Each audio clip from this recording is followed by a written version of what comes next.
I don't know about you guys, but April was a tough mother to get through, both energetically and financially.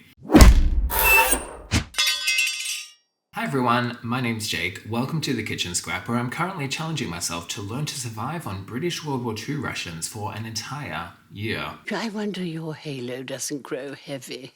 It must be like wearing a tiara around the clock. Now, I'll spare you the details, but when it comes to April, the struggle was real. For the first time in recent memory, I've really had to track and monitor every single dollar that I have spent or needed to. So now I'm going to be leaning into some pantry items that I already have, which includes utilizing some of my original Kickstarter pantry. Now, for anyone that saw my very first video, I did cover some of those items. They were basically just things that I already had in my pantry that were going to be free from points, free from the ration to help get me through this year. And one of those items included 3 cans of sauerkraut, and the time has come to use them. Now, most of you will probably already know that I am half Polish. I am polskiego górki. So for today's video, I thought it might be interesting to do a little bit of a cultural crossover. After all, Britain and Poland were indeed allies during the war, and who can forget Prime Minister Neville Chamberlain's chilling address to the nation? I am speaking to you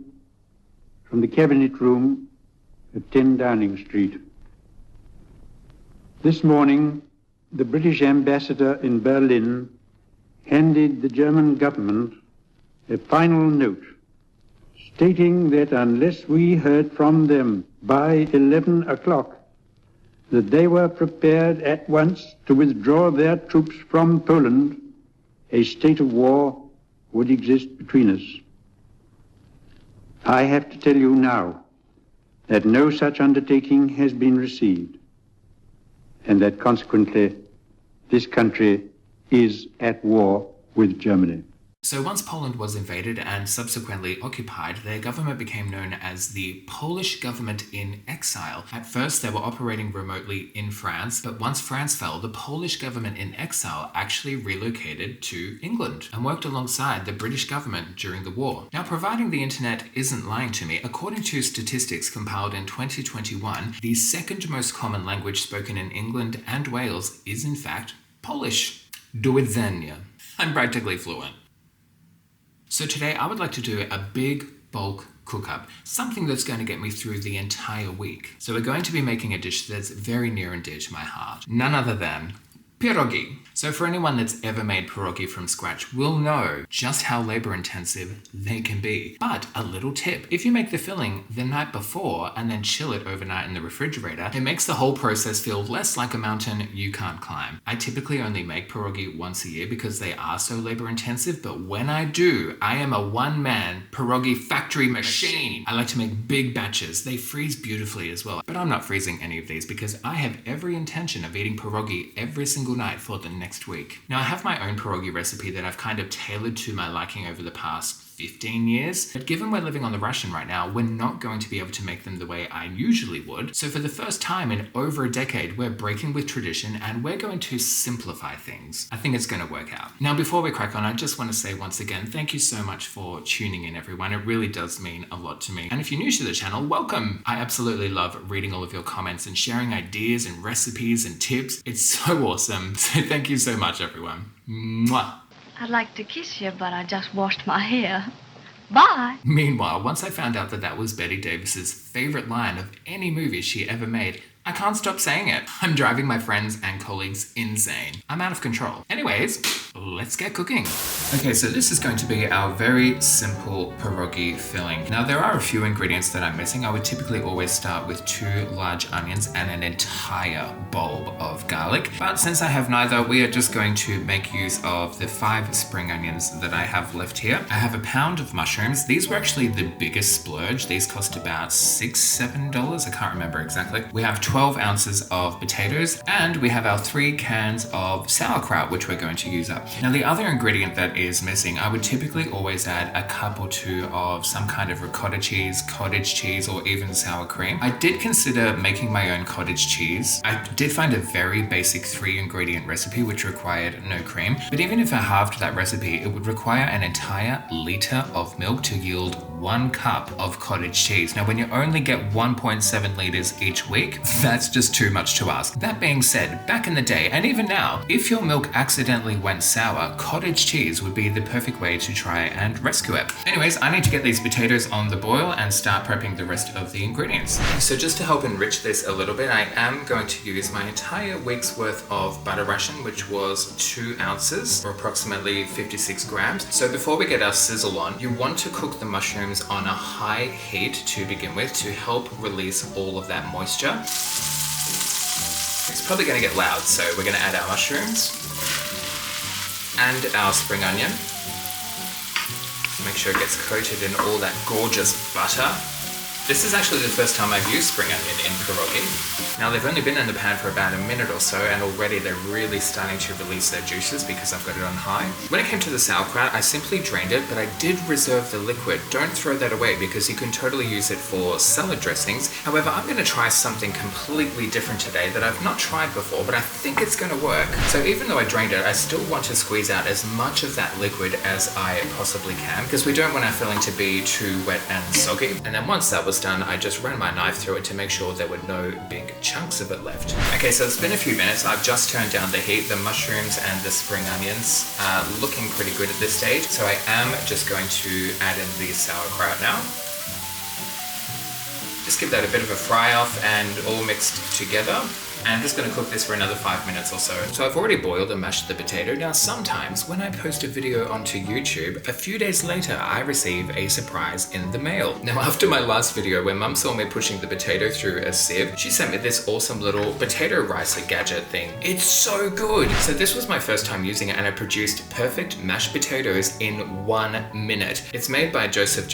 It's super easy to clean. I simply dunked it in some water and gave it a rinse. Okay, so now we're just going to add the mashed potato to the rest of the filling. Now you really want to make sure you mix this together quite well because the potato is going to act as a binder. Make sure you get around the edges. So it's time to taste test. I haven't added any seasoning yet, so we'll see how this goes. You know what, even if I didn't have any salt and pepper, I would not grumble at that, but we are going to enhance it a little bit anyway. So I've probably got about a tablespoon's worth of salt and we'll add some pepper. Now this is actually the point where I would add some cottage or ricotta cheese or some sour cream if I had it, but we don't have any, so we're just going to make do, and honestly, it's fine. So we need to let this cool down before I can handle it, so in the meantime, we're gonna crack on with making the dough. It's quite a simple recipe. We will simply need 4 to 5 cups of flour. Now I could use wholemeal flour, but I've had this plain flour sitting in my pantry for like 6 months, so it's about time that I actually used it. We'll need 2 eggs, a little bit of salt, and about 2 cups of water, but I thought we would try using the liquid that I drained from the sauerkraut. So I've got just over 2 cups of this, so I suspect that I am going to need more flour. We'll see how we go. If it's too wet, we'll simply add more flour. And I think that using this liquid is really going to help with the flavor of these pierogis. So we've got 1, 2, 3, 4, probably about 1 cup left. Just gonna add some salt to that. Whisk, mix that through. Now I'm just gonna start by adding half of this,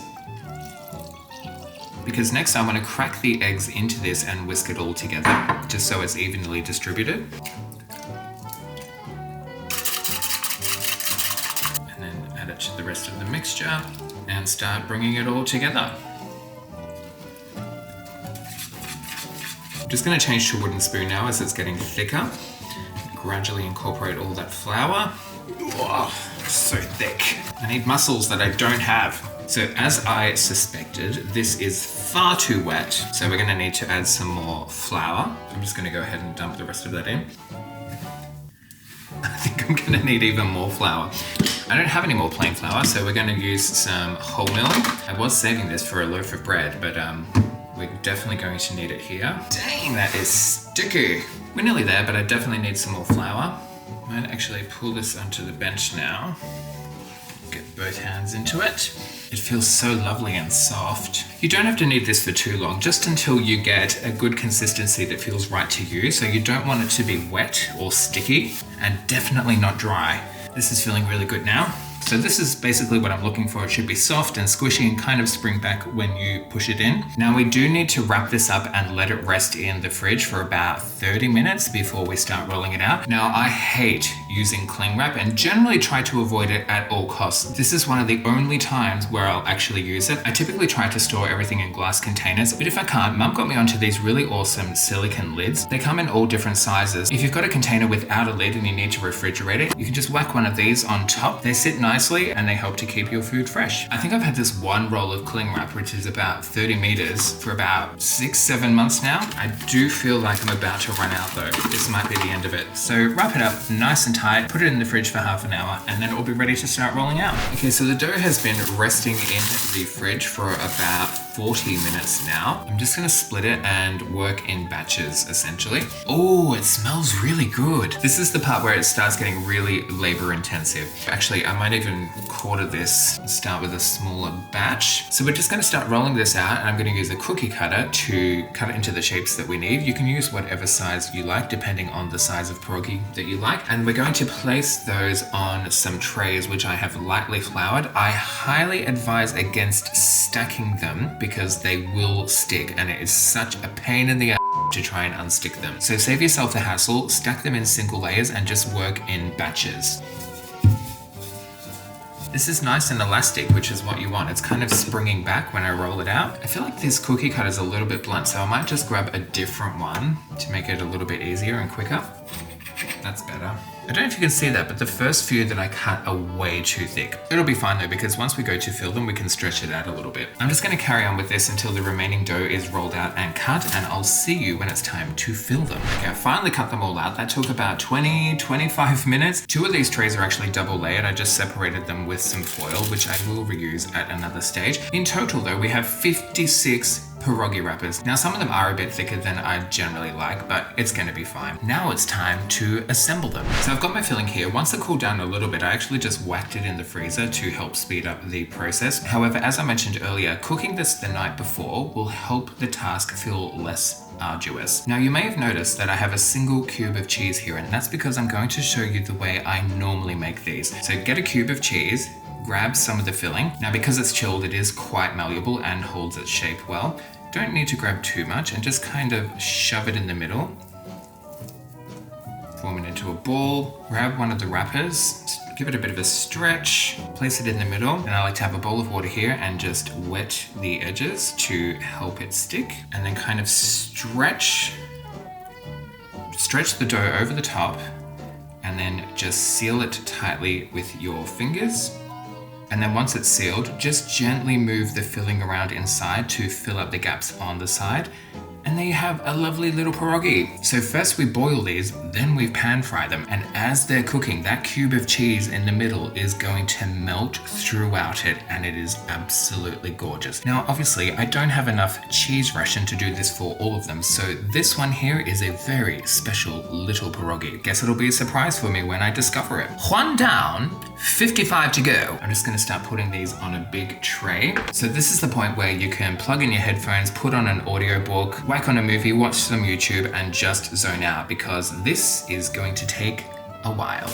It's been 84 years. Far out. Okay, finally done. It wasn't too bad. It took me just over an hour. I actually ended up running out of filling, so we ended up with 48 pierogi right here. So I do have some leftover dough here. I've just wrapped it up. I'm gonna whack this back in the fridge. I might just make some additional ones with some scrap veg and TVP or something. But based on the ones in front of me now, I calculated that I shall be able to eat about 6 or 7 of these every night for the next 7 nights, accompanied with my Polish barley soup. Just 2 more steps to go and we're done. Next, we need to boil these, so I'm just bringing a large pot of salted water to the boil, and then we'll start cooking them. Okay, so the water has come up to a boil, and we're just going to gently place these into the pot. Don't overcrowd them. Cook them in batches of 5 or 6 at a time, and give the water a bit of a stir so they don't stick to the bottom.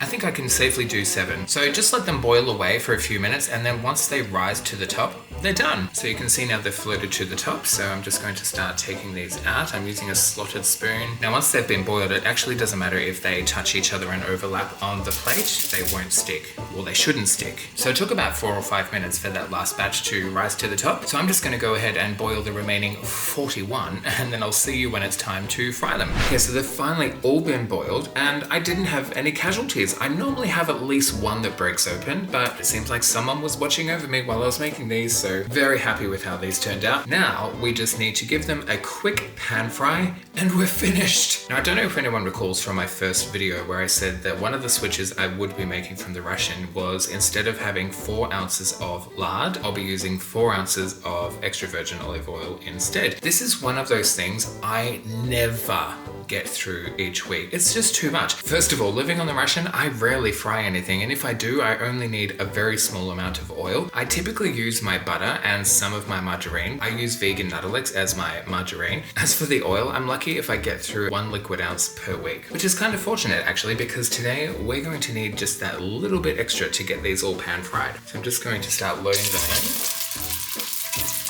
These better not turn into pop stickers. Now, of course, frying these is totally optional. You don't have to. You could just boil them and eat them as they are, but fried pierogi is far superior. I'm just lining a tray with some paper towel to absorb the oil once they're finished. These are so freaking labor intensive, but so very worth it. You essentially just want to pan fry them until they're a nice golden brown on each side. Something to that effect, and they're done. Alright, so I'm going to get the rest of these fried up. For me, it'll probably take about 30 minutes. For you, 1 second. If this is not a plate of heaven, tell me what is. Look how many pierogis we made, isn't that amazing? Now, something I forgot to mention earlier is once you've boiled them, I highly recommend just letting them dry out a little bit before you start frying them. Because if they're still really wet once you add them to the hot oil, you're just gonna get lots of steam and hot oil splattering everywhere. But if they dry out a little bit first, it really does help. That actually only took about 20 minutes to fry them up, and I've still got some oil left. So I'd estimate that I used approximately 3 liquid ounces of extra virgin olive oil to fry up these golden babies. All right, another quick round of dirty dishes, and then we're gonna taste these. I'm so excited! All right, the time has come to taste test. So excited. All right.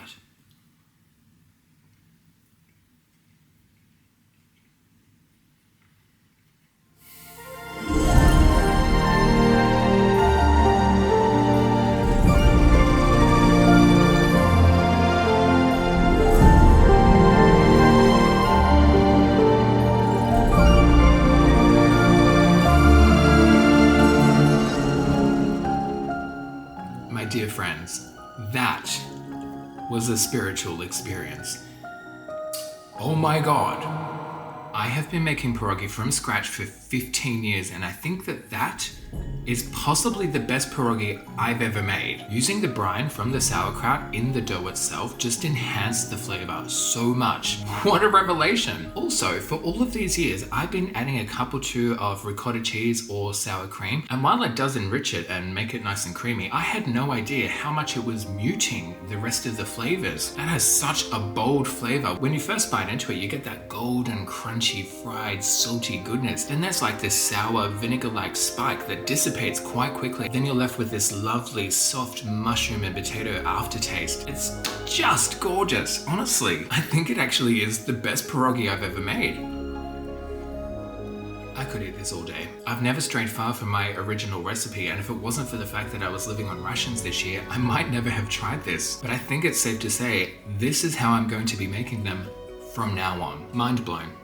Now, as much as I love the idea of sitting around eating pierogi all week, I definitely need to bulk up the vegetable component. So while I was flicking through ye olde favorite, Food facts for the kitchen front. I came across a recipe for Polish Barley Soup. Now, given today's Polish theme, I thought this was a good opportunity to make it. For this recipe, you will need 1 quart of vegetable boilings, 1 ounce of pearl barley, 1 pound of mixed vegetables, which can include potato, carrot, swedes, turnip, celery, parsnip, spring onions or leek, kale. This is actually one of the first wartime recipes I've come across that suggests kale. We're definitely going to use it. And you can also use cauliflower, mushrooms, or just the stalks if they're available. And then of course, some fresh parsley. Now the recipe says to simmer the diced vegetables in the boiling salted liquor with barley until tender. In Poland, sour cream would have been added, but here we can use a little milk to finish it off if we have it. Sprinkle with parsley before serving. A bowl of this soup served with some toast, oven-dried rusks or crisp rolls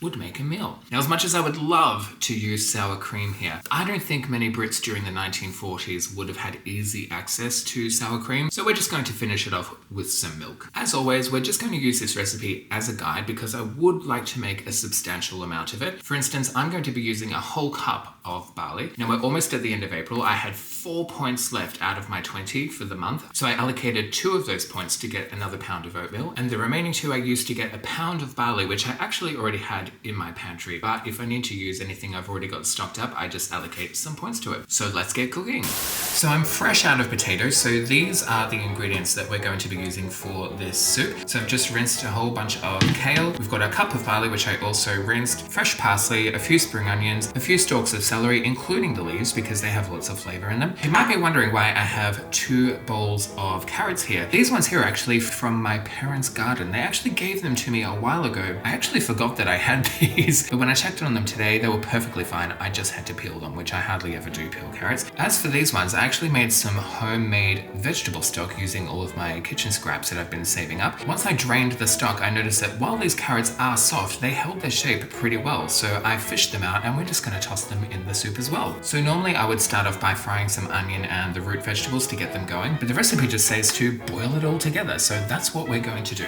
Although because these are already cooked, I'll just add them at the very end to heat them through. So I'm just starting to reheat the few liters of stock that I made earlier this afternoon, and it hasn't been salted yet, so I'm going to add a good tablespoon of salt to get it going. Add some pepper. And I'm actually going to start with the barley. So before I add anything else, I want to bring this to a boil and give the barley a chance to cook through a little bit more because it is going to take the longest, because I want to try and keep the rest of the produce as fresh as possible. Okay, this has been boiling away for about 10-15 minutes. I did have to scrape off a little bit of scum. I think it was partly from the barley, but also when I made the stock earlier, once I drained it, I just literally chucked it straight back into the pot. So now we're going to add the rest of our ingredients. So the carrots, the spring onion, the celery, and the kale. Just give it a bit of a stir. Now I think the barley only needs another 10 or so minutes, so once that's done, we'll add our milk and we can safely say the soup is done. So I just let this simmer for another 10 minutes. The barley is cooked perfectly, it's seasoned really well. I didn't have to add any more seasoning. The carrots and the celery still have a little bit of crunch to them. So I'm just going to add those other carrots from the stock, the parsley, and last but not least, 1 cup of milk. I just mixed up some milk powder to make this.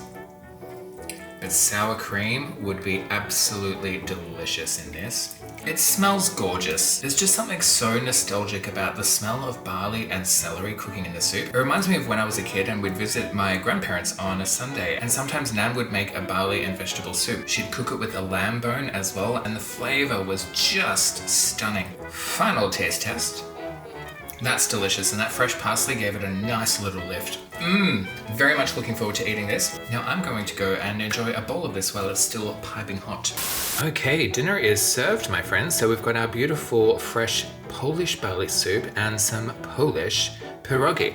Now, because I am a little bit extra, I am going to add some crispy salt and vinegar potato skin chips as a soup topper. I have made these on the channel before. I'll link the recipe video down below if you're interested. It's just such a great way to use your leftover potato skins, especially for soup toppers like this. Now, I'm so pleased with the flavor of these pierogi that I'm just going to eat them plain. But it is quite common for you to serve pierogi with sour cream and chives, or you can squirt some tomato sauce on there if you like. A nice pickly chutney would be equally delicious, but as I said, I'm perfectly happy eating these on their own. Now, when it comes to reheating these, you can just zap them in the microwave. However, if you can, I highly recommend that you heat them up in the oven just so they stay nice and crunchy. So this is my dinner for the next 7 nights, and I honestly couldn't be happier.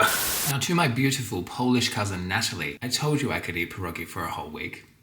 So let's break down some costs. Now in total, the pierogi cost me $22.57 to make. Now there are a couple of big ticket items in there. First of all, even though I had those 3 tins of sauerkraut sitting in my pantry for about a year, I've included the cost of them in today's total. I was quite shocked to see the price of these today, $3.60 per can. I definitely didn't pay that much for them when I first purchased them about a year ago. I think they're around $2.90 at the time. The mushrooms were also a bit of a splurge, but they just add such a gorgeous flavor. In my heart, I simply cannot make pierogi without mushrooms. So this batch will feed me for 7 nights, which means it averages out to $3.22 per serving. Now, some of you might be thinking I might get bored or tired of eating pierogi 7 nights in a row, to which I say, how dare you? You don't know me at all. I just love it. Moving on to the Polish Barley Soup. This only cost me $8.05 to make. Now, because I was using it as a soup starter, I was able to have smaller portions of it and stretch it out over 7 nights, which means it only cost $1.15 per serving. So the grand total for 7 2-course dinners cost me $30.62, or $4.37 per meal for 7 nights. I think that's pretty good. Now, as always, there are ways you could have made this cheaper if you're able to grow your own produce, for instance, or if you made your own sauerkraut, which I could have done, but I already had those 3 cans sitting there, so I may as well use them, right? And dang, they were good. So that's a wrap for today's video. Thank you so much for watching, everyone. Please let me know if you end up making this pierogi. I would love to hear your thoughts. And if you have your own recipe, please share it, because I'm always interested in learning what other people like to put in theirs. So thanks again, everyone, for watching, and until next time, keep calm and pierogi, pierogi, pierogi.